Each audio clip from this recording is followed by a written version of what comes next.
Things just keep getting more intense in the Justin Baldoni lawsuit against the New York Times. Newly uncovered emails have revealed shocking details about how the publication handled the entire situation, from extreme deadlines to altered messages and even accusations against Baldoni's publicist. This story has it all. Let's break it down. Back in December 2024, the New York Times published an article titled "We Can Bury Anyone" inside a Hollywood smear machine. The report alleged that Justin Baldoni and his team had orchestrated a smear campaign against Blake Lively. However, according to Baldoni, these claims are entirely false.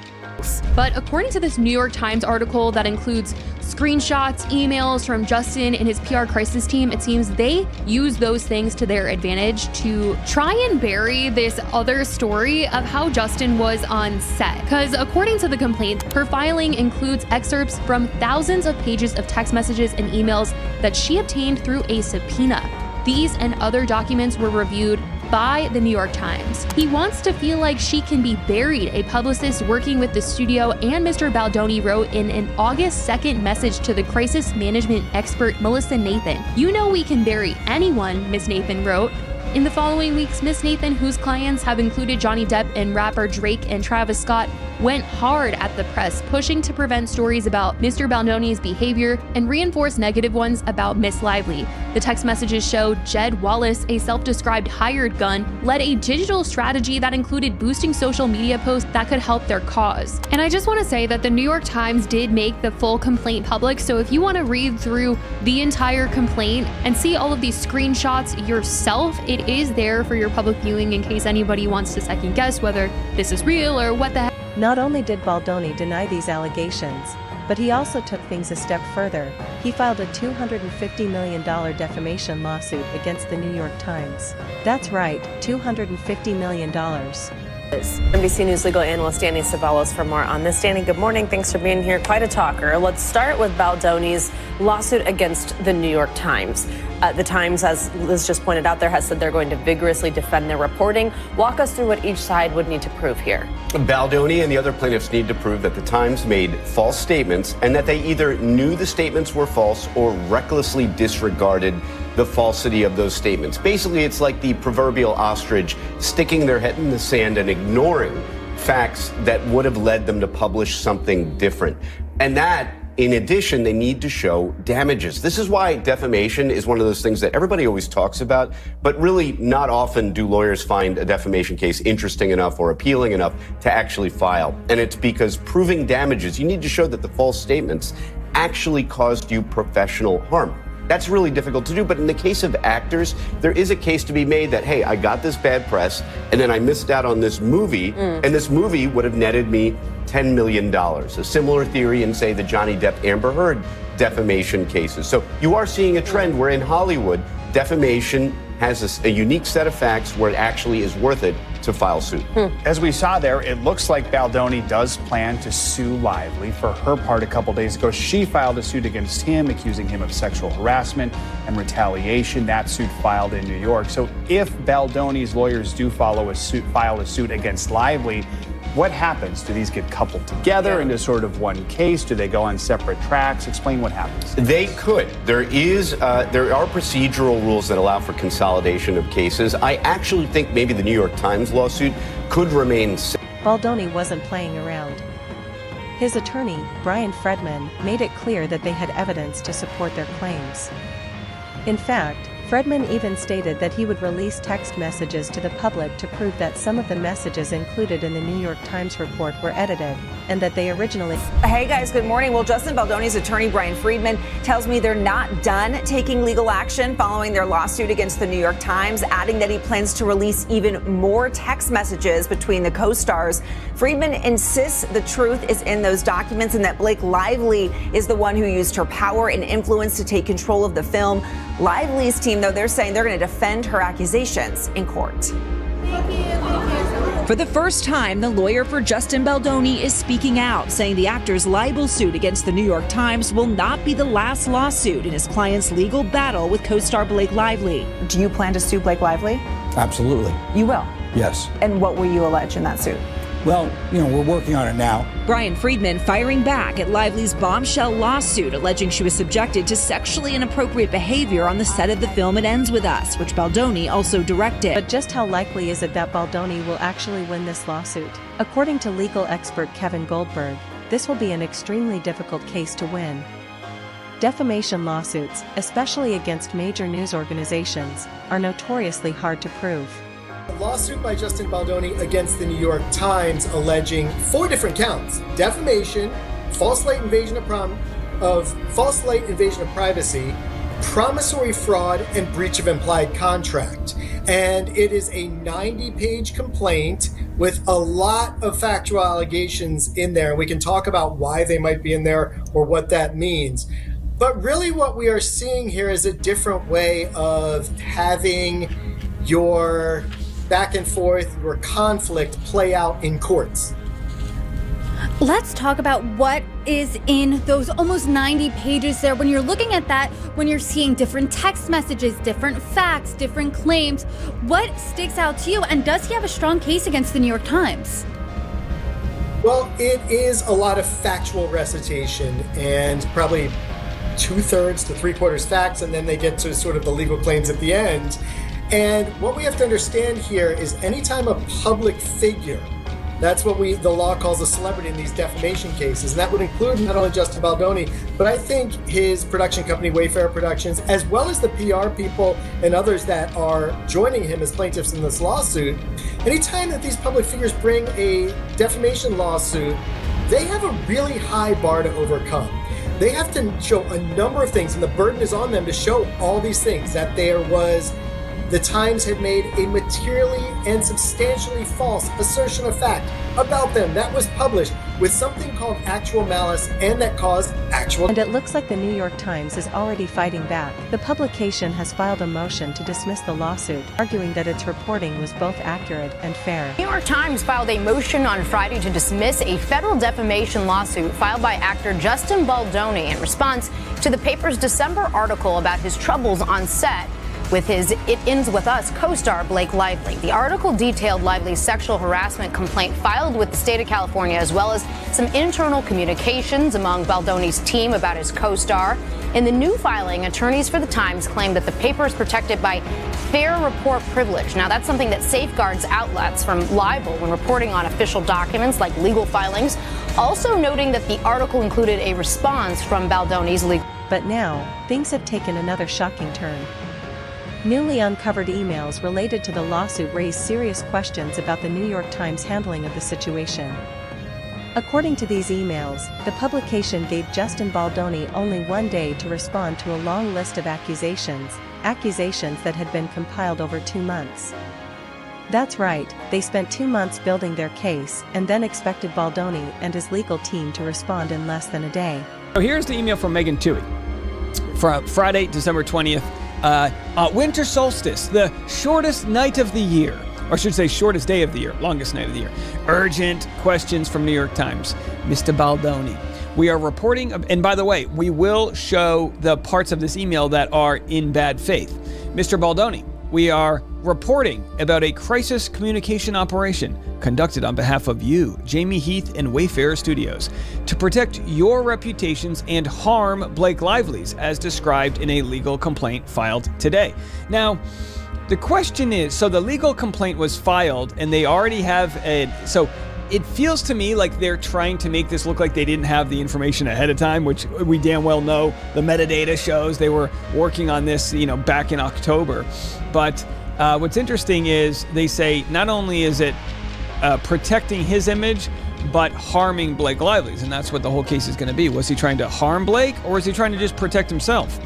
The effort was undertaken last summer out of concern that complaints Miss Lively had made during the filming of It Ends With Us would become public during the movie's rollout. Again, why would Justin Baldoni and his prized film, the biggest movie they've ever made, they've got money on the line, why would they want to roll out Blake Lively's accusations against them? I'll tell you what, if anyone ever accused me of something, true or not, I'd rather not talk about it publicly. And if that wasn't bad enough, it turns out that the New York Times sent slightly different versions of the same email to all the people involved in the lawsuit, meaning no one actually got the full picture of what the article would say before it was published.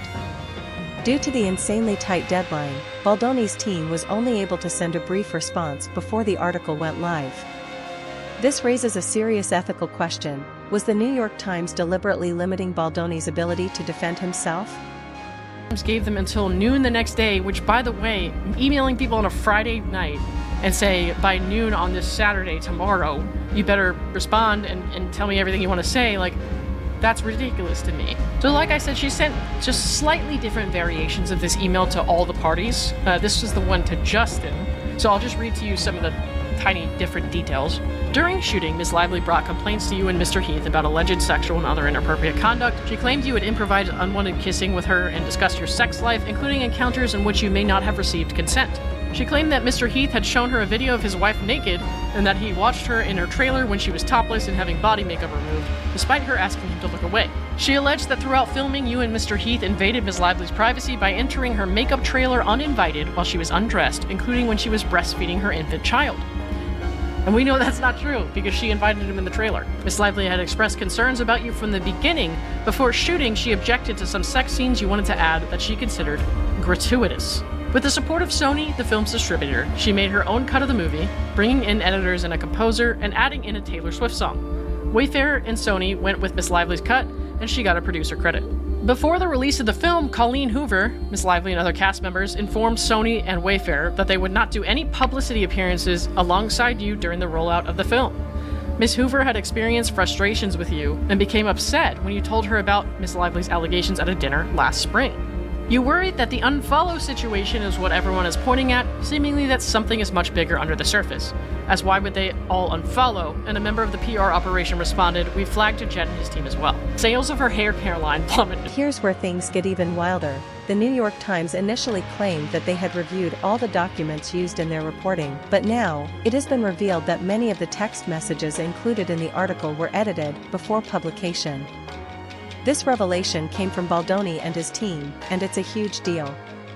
If those texts were altered, it means the New York Times may have misled the public about what really happened. We have learned that Miss Lively filed the legal complaint against you, Mr. Heath, Steve Starowitz, Wayfair, Alyssa Nathan, Jed Wallace, and Jennifer Abel, alleging harassment, retaliation, and aiding and abetting of harassment and retaliation, amongst other claims. The claimant claims misconduct by you and Mr. Heath during filming, including repeatedly violating physical boundaries and making sexual and other inappropriate comments. Blake would have been the only person who would have ever leaked this. It doesn't help anybody. The complaint includes a side letter to her contract signed by Mr. Heath, in which the studio agreed to install more safeguards during filming and agreed not to retaliate against Miss Lively. She is now saying you violated the terms of the letter. The complaint includes extensive private text messages and emails that she obtained through a subpoena and that document the crisis communication operation. They include exchanges involving you, Mr. Heath, and the crisis communication team headed by Miss Nathan. The New York Times reviewed these along with other documents. Oh, they reviewed them! Did you review the missing emoji? We are seeking your response to the claims of misconduct and retaliation through this PR campaign, and we would welcome the opportunity to talk with you on the record. We're also sharing the other findings from our reporting below. Please offer any on-the-record comment as well as any other information you think we should know. Additionally, please notify us of any inaccuracies. We need to hear back from you tomorrow by noon Eastern. So they send this out at 9:43 p.m. Friday and say we need to hear back from you. And it's not just Baldoni who's being targeted. In another shocking revelation, emails sent to Baldoni's publicist, Jessica Abel, show that the New York Times accused her of orchestrating a defamation campaign against Amber Heard while working for Johnny Depp. And it's redacted, but then it says Miss Nathan. So this is where it gets a little different. She says, you have worked with high-profile clients including Johnny Depp, whose ex-wife Amber Heard accused him of physical abuse. He successfully sued Miss Heard for defamation, and the trial became a spectacle amid suspicions of an online campaign to damage her credibility. And the text messages you reference your involvement in that campaign. Can you comment on your involvement and what was done? This year, after a decade at the New York consultancy Hilt 6 Strategies, I don't know if I said that right, you started your own firm, Tag PR. Its majority stakeholder is a company run by the prominent music manager Scooter Braun. In August, Kjersti Fla, a Norwegian entertainment reporter, uploaded to YouTube a 2016 interview she had done with Miss Lively, in which the actress snapped back when Miss Fla made a comment about her baby bump, titling it "The Blake Lively Interview That Made Me Want to Quit My Job." Well, whose fucking fault is that? Are you serious? This goes back to what I said in the beginning. Nobody needs to hire a PR firm for a retaliation campaign when the person that you would be retaliating against is actually just making herself look like a cunt all on her own. In 2022, in the midst of Mr. Depp's legal battle with Miss Heard, Miss Flaw posted clips of her interviews with the actor, tagged Justice for Johnny Depp. And? What's your fucking point, Megan? This is her email to Sarowitz. Specifically, the legal filing asserts that you divulged at the film's New York premiere on August 6th that you were prepared to spend $100 million to ruin the lives of Miss Lively and her family. Meanwhile, as the New York Times fights to get the lawsuit dismissed, Blake Lively's team has rushed to support them. According to some sources, they've even used this as an opportunity to once again slander Baldoni, raising even more suspicion. Could it be that Blake Lively and the New York Times were working together long before she filed her legal complaint? Some are starting to believe this was coordinated from the very beginning. And so on and so forth. But what's extra interesting to me is what the princess of evidenceless is saying about this move from the New York Times. In a statement, the alleged nose job recipient says, quote, "In its motion to dismiss, the New York Times correctly calls out Justin Baldoni's lawsuit for what it is. A shameless PR document that has no business in a court of law. For years, Baldoni urged men to listen and to believe women. But when a woman spoke out about his behavior, he and his billionaire backer, Steve Sarowitz, used a social media combat plan to scorch earth and try to bury and destroy her, along with the media who reports on it. These bullying tactics will not survive in court, and everyone should see their meritless claims for what they are." Now, I like to keep an open mind, and if you're a lawyer, I could use your input here. I don't understand why they even included the New York Times in this Lively and parties. At this point, the lawsuit is still ongoing, and the motion to dismiss has yet to be ruled on. But one thing is clear, this case is getting messier by the day. So, what do you guys think? Do these newly uncovered emails prove that the New York Times was being unfair to Justin Baldoni? Was this a deliberate attempt to silence him, or was the publication simply doing its job? Let me know your thoughts in the comments below. And don't forget to like and subscribe for more updates on this insane Hollywood legal battle. Thanks for watching, and I'll see you in the next one.